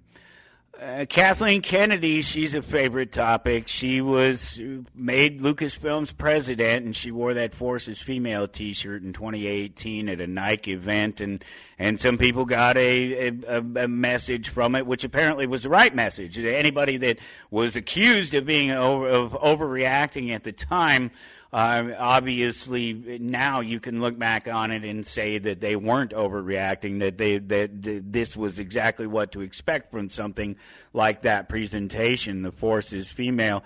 Let's see, that's women's empowerment. So it was actually tied to a women's empowerment campaign, and of course it suggested a shift that's out of line with everything else, a mostly male audience, like 70% male. Let's see, Marvel faced a similar storm with its post-Endgame focus on heroines like She-Hulk and Ms. Marvel, earning the nickname MCU from frustrated fans who felt male heroes were being sidelined. And not the heroes that are being sidelined necessarily. It's us, the fans. We're the ones. It's our interest in them. So that we don't care. We don't care what you're interested in. We don't care. The reason that Disney bought Marvel Comics was because Marvel Comics, was a property. It was names. It had been built up. It had made money. It had proven itself for something like 70 years, 65 years, something like that. 60, 65 years, something like that before Disney got their hands on it. And so we made it. I don't know what part you people think. Why does anybody think that the problem with comic books not relating to certain groups of people had anything to do with the stuff that was actually popular. Why do you don't kill the goose that lays the golden egg? You don't look at your properties and go, well, this property is popular with the people in this certain class, whether it's economics or social class, whatever it is, race, sexual proclivity, whatever they've imagined is so important to the sales, or whatever they believe for fact is what made that thing important at that time. Who looks at it and goes, well, let's make it gay, and then it'll appeal to gay people. Let's make Spider-Man gay, and he'll appeal to gay people. Well, he wasn't gay for 60 years. And then you make him get. This is just an example. Just an example. There's not. Maybe there is a gay Spider-Man. I don't know. I don't even care. But that's the point, right? Isn't that the point that I'm trying to make, and that everybody has been trying to make for all these years, that the Kathleen Kennedys and other corporate lackeys with their woke agendas and various other agendas other than servicing the community that created them and put them in that position in the first place, this is what we get from them. This is what they're doing. They're not ignoring those characters. When those characters will make their money, they'll take advantage of that. It's the ignoring the audience that's the problem. It's pretending like it isn't 15 to 55-year-old males or 12-year-olds males, the boys, the 12-year-old boy. That's what Lucas said. These movies are made for 12-year-old boys, right? It's that ignoring the 12-year-old boy, pretending that the 12-year-old boy is no longer important, that we've grown up or something. If you hadn't noticed, it isn't appealing to the 12-year-old boys of today either. Did you miss that part? Let's see. By chasing broader appeal, Disney drifted from the adventure and heroism that defined these franchises, leaving many fans feeling unheard. Now in 2025, with young male fans turning away, Disney is trying to recapture the magic with stories aimed at guys. But after years of disconnect, the question looms, can they rebuild trust with the fans they inherited?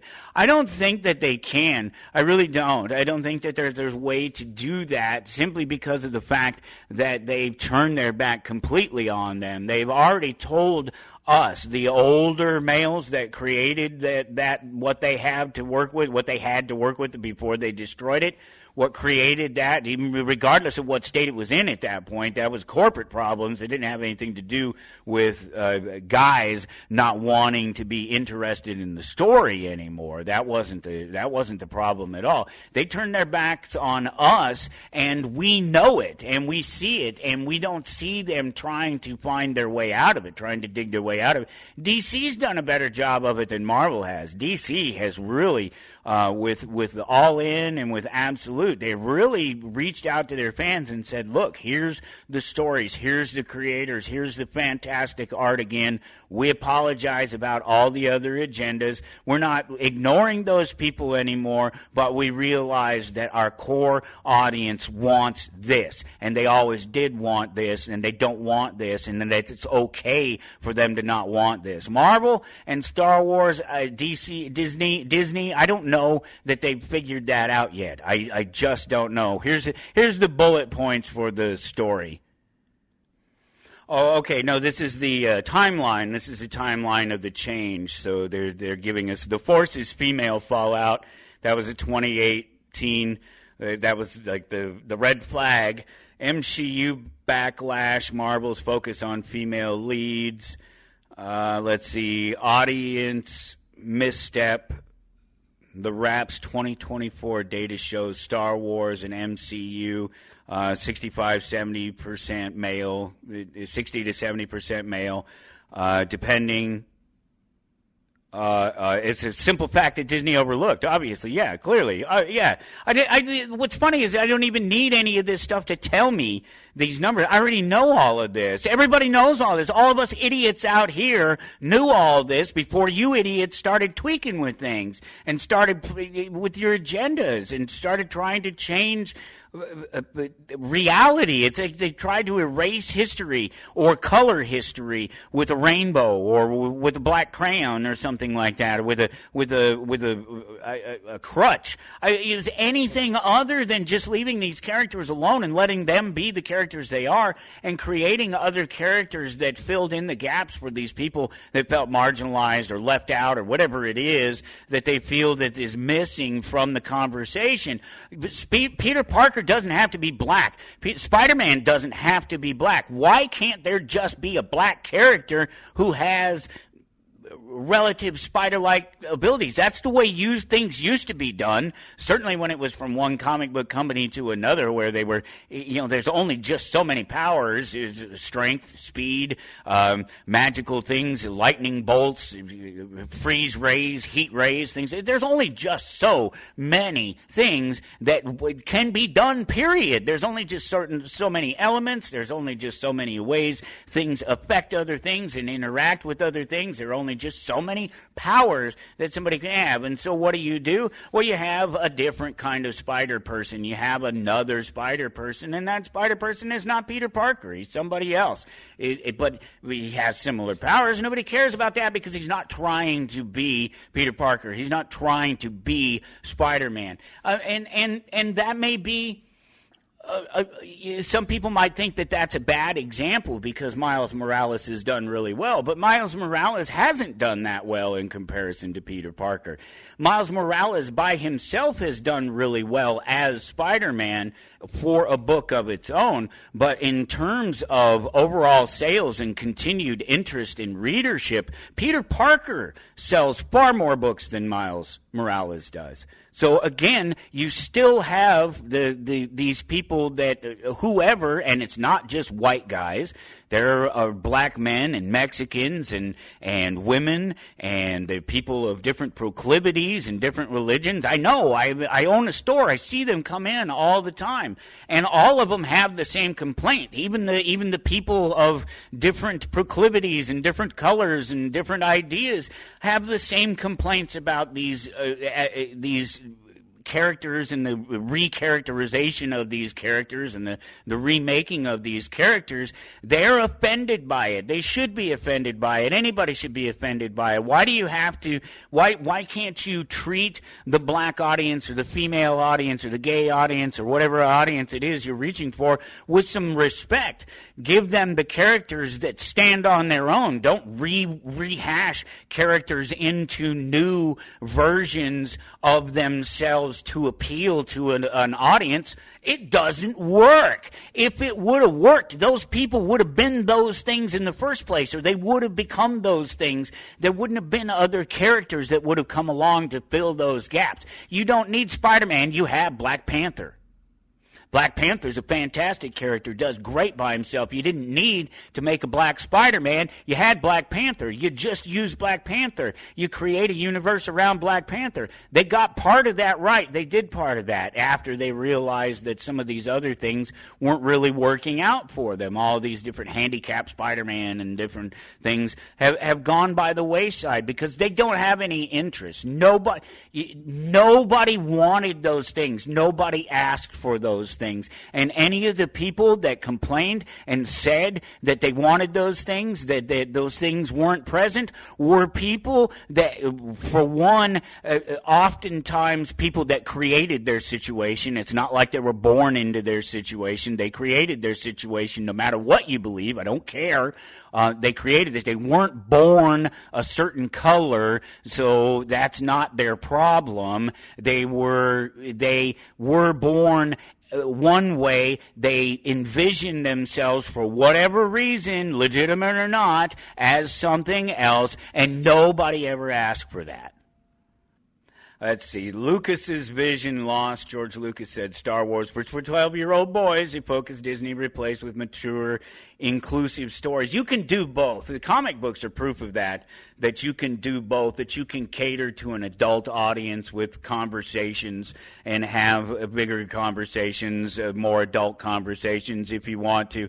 And proof of that is when you take Peter Parker, you take Spider-Man, a teenage boy, high school, college-age boy, generally speaking of the character itself, and the majority of its storyline and timeline falling in that sort of period where he's a young man. Whereas, in the last year, and they've done this before, done with other characters, but have been talking about Spider-Man so much here, it's a good example. They have the Ultimate line of comic books right now, and another series of Ultimate Spider-Man, Ultimate Wolverine, Ultimates, Ultimate Universe, Ultimate Black Panther. There may be, I don't know, there might be another one or two in there. Ultimate X-Men, yeah, that's one. That one's strictly Peach Momoko, who's doing that, writing and drawing that entire series, which that's saying something. That's quite the that's a lofty goal to reach, but she's done really well. It's been very successful, and people are really liking it. And all the Ultimate stuff is because it is a little bit more geared toward a grown-up audience, if you will. It's definitely not going to be kiddie stuff, but it's not adult like it's not like adult in terms of the presentation is something you wouldn't want kids to see. That's not the point at all.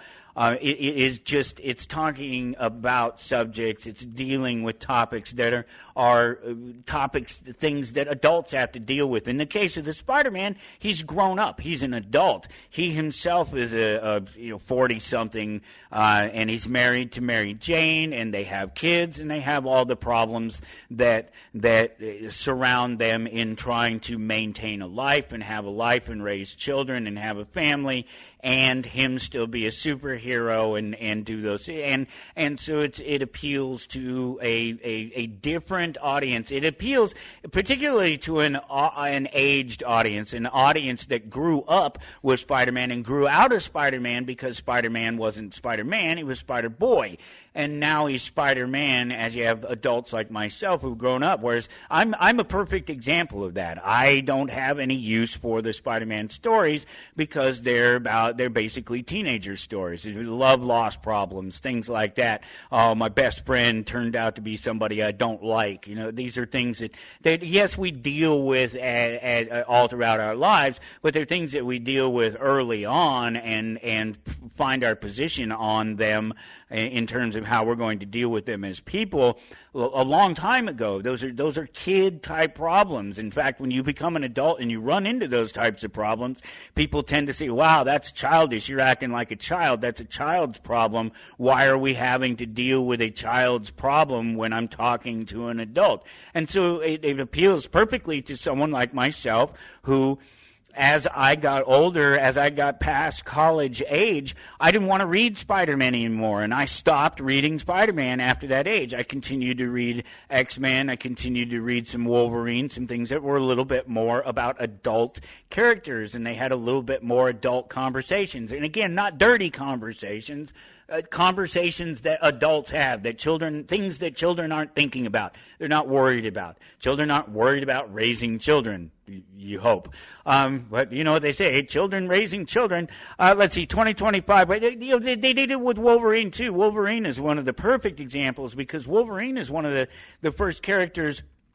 I mean, they've done it with comic book characters all throughout history, throughout the history of comic books, but to concentrate on a character that they've aged purposely. And it's an interesting thing to do with Wolverine because he's already so old. He's already, he's lived for a long time.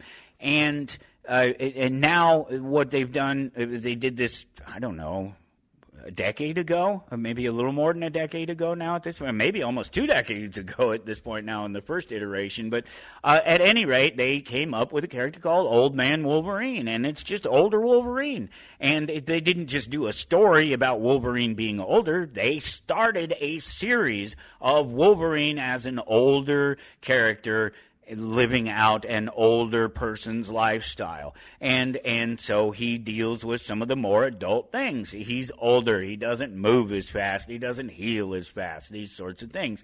And that's relative and relative to individuals who are getting older and experiencing those things in their own lives. And so there's proof that you can do it. You do not have to manufacture a character or a premise or an idea. You don't have to reshape another character. You could say Wolverine to Old Man Wolverine, that's reshaping the character. No, it's not. It's aging the character. It's making an age-appropriate character. It's taking a character that in real life has been around almost as long as I have.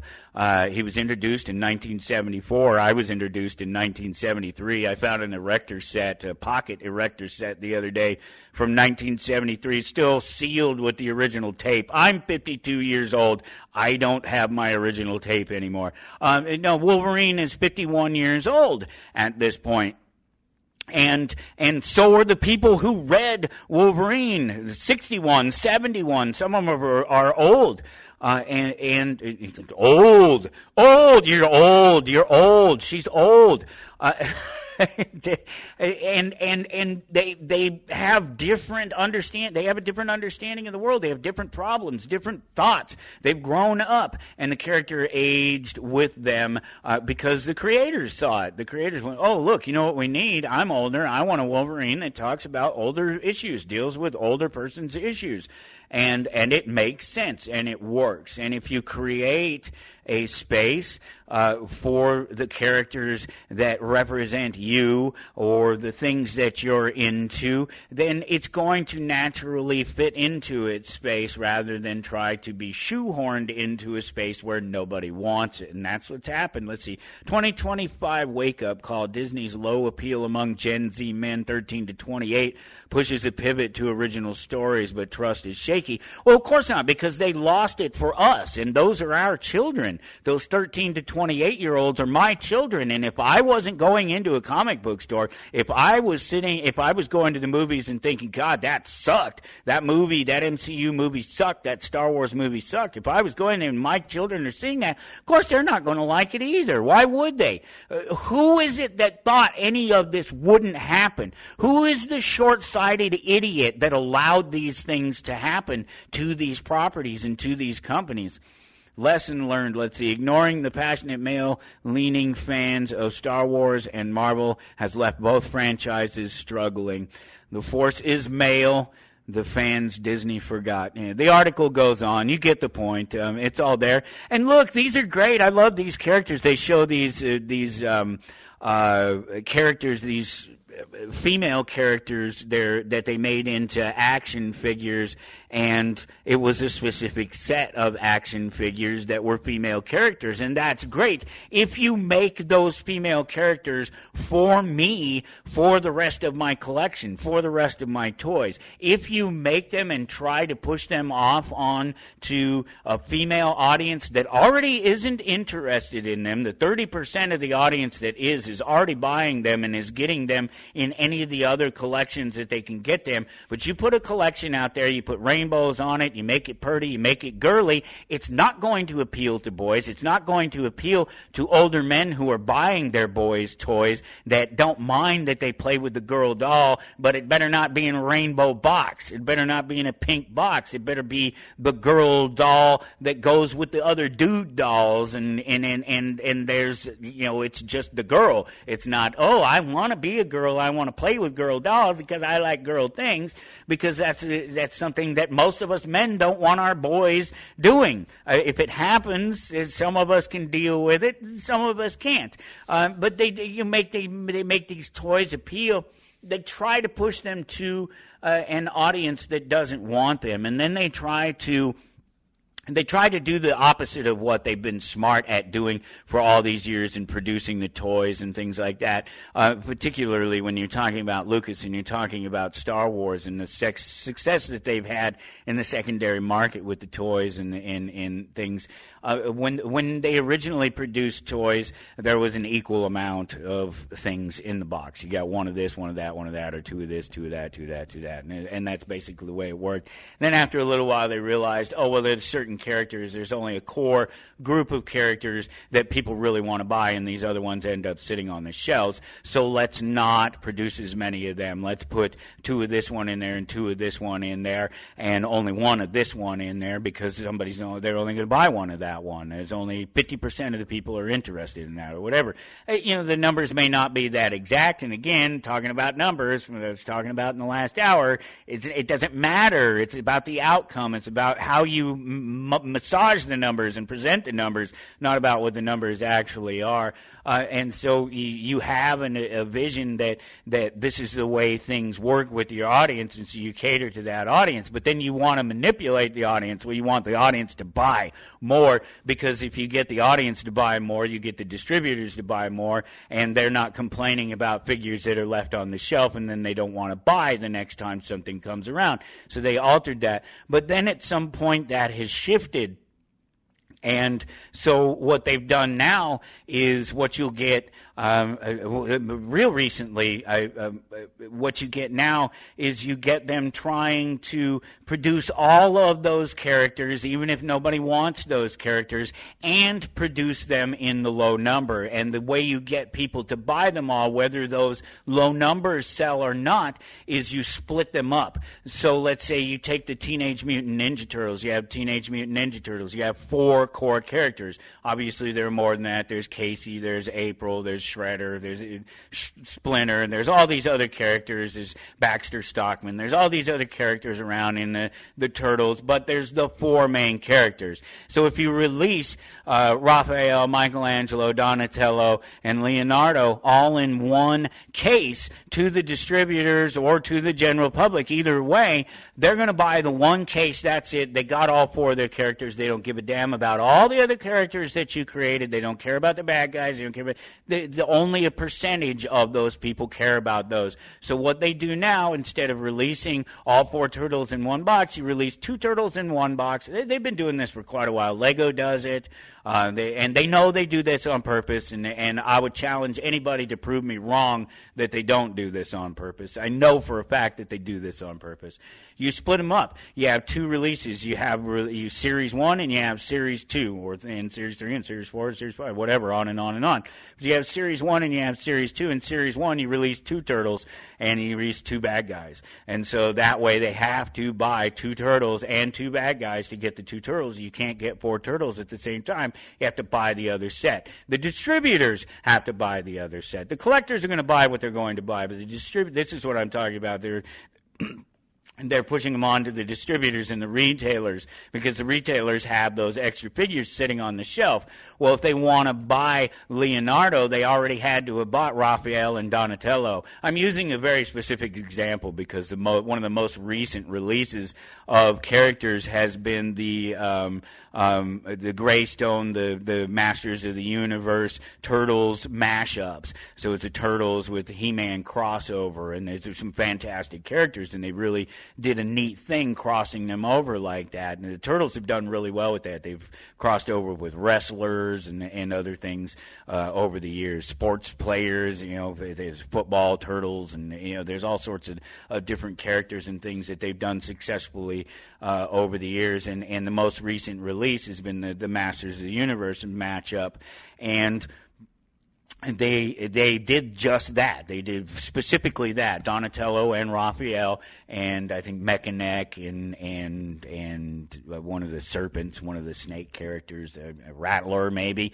All 4 of them in the first box, and then in the second box was Leonardo and Michelangelo, and they split those up. Raphael is the most popular character next to Michelangelo, so you split those 2 characters up, so that way if people want those 2 characters, they have to buy all the other characters, or the distributors and the retailers have to buy all those other characters to get the Raphael on the shelf, to get the Leo on the shelf, the characters that will actually sell.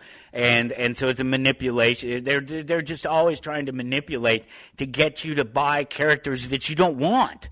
And more importantly, and this is where it breaks down, and this is why you have Ollies packed to the rim with every single character that's been made in the last 10 years, especially these types of characters here. If you're watching the video, you can see them. They're up on the screen, that are geared toward a particular audience. They're these, not necessarily woke characters per se themselves, but they're presented in with, the rest of the woke agenda, about the girl agenda, about the gay agenda. And some of that is all imagined. Don't get me wrong. Some of that stuff is imagined. All the complaints about the woke agenda with the Oh, which was the Acolyte. The Acolyte was a perfect example of that. The Acolyte was that Star Wars 1,000 years ago or something like that, and maybe not that long ago, but it was a long time ago. And there's so many different universes and eras within the Star Wars universe. If you're just a basic Star Wars person, you don't know. They're all over the place. There's 2,000 years before, 1,000 years after. They're all over in that universe. It's been around for so long. But the Acolyte was a perfect example of that. The Acolyte was bashed because of what I've told you, and I don't know why they haven't figured this out yet, because if I can figure it out, then anybody can figure it out. It's the parsing out of the product. It's the dropping an episode every week in an environment, in a world, in a time where it's easy for somebody to catch that episode, then go on and reach tens of thousands, hundreds of thousands, even millions of people, and tell them what a piece of crap that episode was, so that they don't end up watching the rest of the episodes and actually getting the whole story. So instead of dropping a series all at once, they just did this with King of the Hill. Now, if you had taken any one of the King of the Hill episodes, these brand new episodes that they just created after a decade or whatever it was, 13 years, something like that, of them being off the air, of not doing episodes, to come back to age the characters, to do what works, they did it all right. They aged the characters to talk to an older audience. They didn't change the characters into something that they were never before. They logically grew up and got older and became things that they may not have been before. They didn't there were no magical powers that turned them into something, repainted the color of their skin, kryptonite that turns them into a woman or makes them gay or whatever it is. These are things, believe it or not. They didn't do any of that. They did that. They did it the right way. They aged the characters naturally, along with the intelligence and presumed intelligence and expectations of the audience that they were trying to reach. And they dropped the entire season all at once. If you had taken any given single episode, you may be able to pick it apart and say that this was a bad idea. But you take the entire season, you have to take it as a whole. You have to take the bad with the good, and you don't get to separate them out.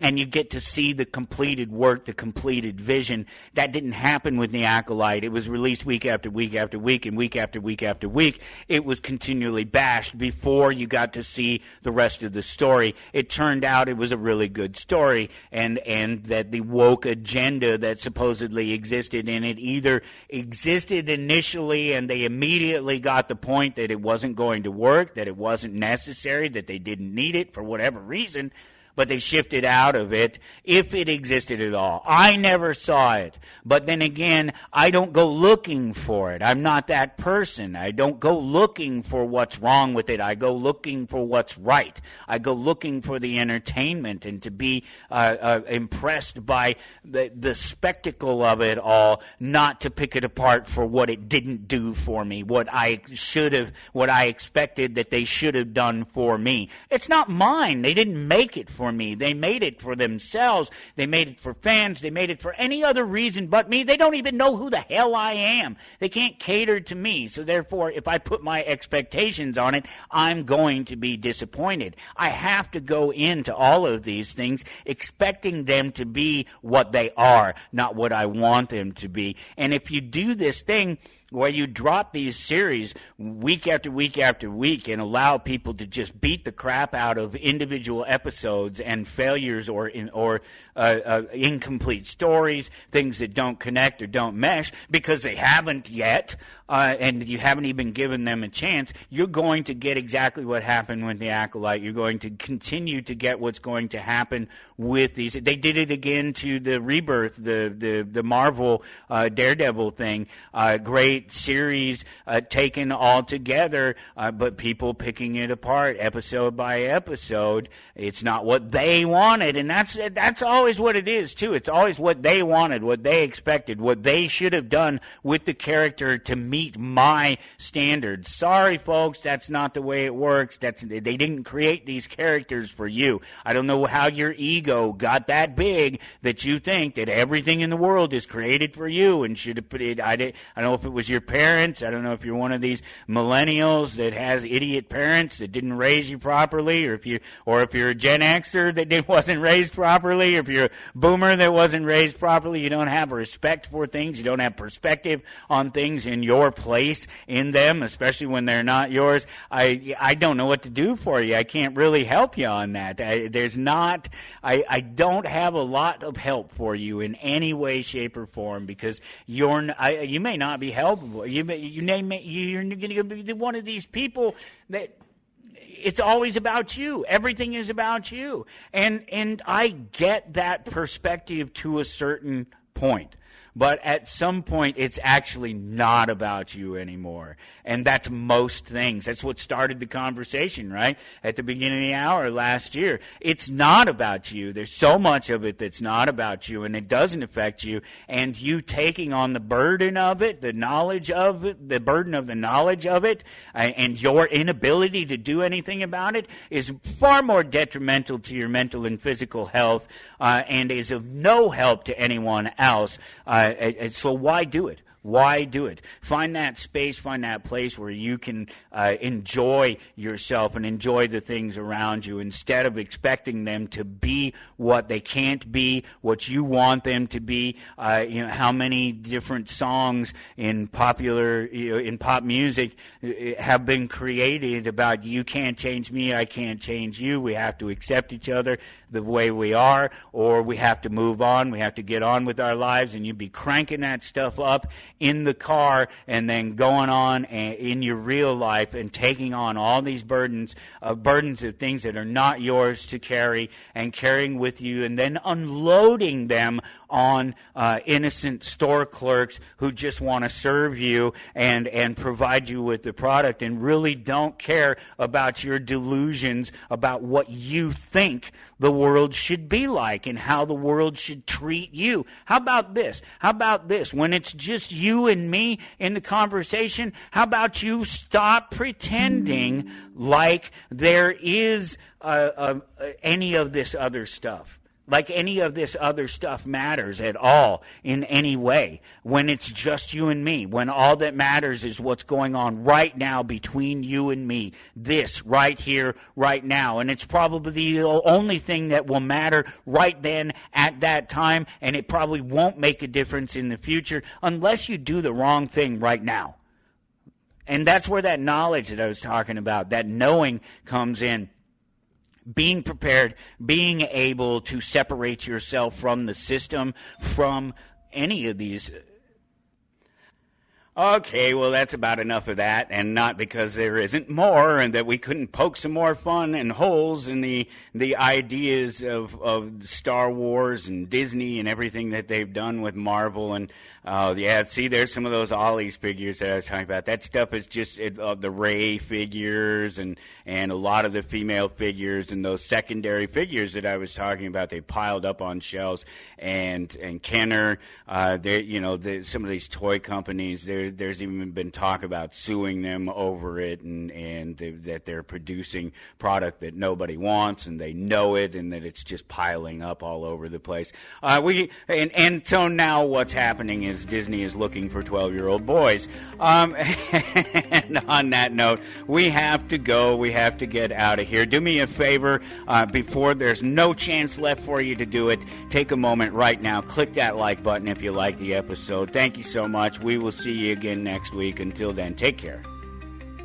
President Reagan put this very well once in a speech he gave in San Francisco, in which he said, let's suppose three of us are out in a boat in the ocean, and one of the fellows in there takes out a gun and shoots holes in the bottom of the boat. Is it the sensible thing for the others of us to do, to take out our guns and shoot more holes in the bottom of the boat? That's kind of a silly notion, isn't it? But yet that is exactly the notion of protection and retaliation. Suppose Japan and Europe do, and they do, no question, impose protectionist tariffs. That hurts them, it hurts us.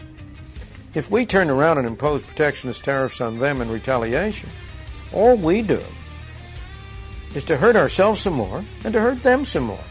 That we're just shooting additional holes in the bottom of the boat. It doesn't make any sense. The best thing in the world would be for all countries to engage in free trade. But even if other countries don't, then the sensible, rational thing for us to do, all by ourselves. You're listening to Toward Anarchy on the Republic Broadcasting Network.